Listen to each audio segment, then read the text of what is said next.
Le 20 mai 2025 est décédée Marthe Cohn à l'âge de 105 ans à Rancho Palos Verdes en Californie, où elle vivait avec son mari et sa famille. Survivante de la Shoah, infirmière et espionne française pendant la Seconde Guerre mondiale.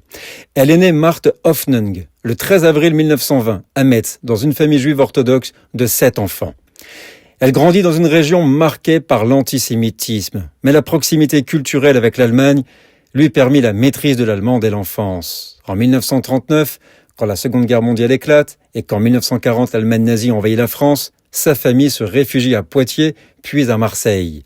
Grâce à de faux papiers d'identité, Marthe, sa mère et sa grand-mère échappent aux premières persécutions antisémites, tandis que sa sœur Stéphanie est arrêtée puis déportée à Auschwitz. À Marseille, Marthe étudie pour devenir infirmière. Après la libération de la France en 1944, elle est engagée dans les services de renseignement de l'armée française.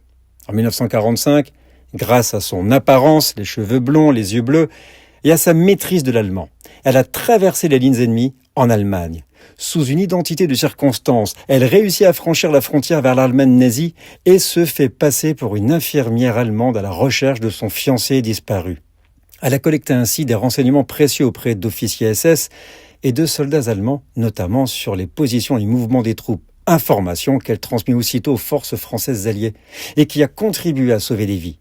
C'est pourquoi, après la guerre, Marthe Cohn est décorée de la Croix de guerre, de la médaille militaire et nommée chevalier de la Légion d'honneur. Après la guerre, elle travaille comme infirmière, épouse un médecin américain avec qui elle a eu 2 fils et garde le secret sur ses activités d'espionnage pendant des décennies.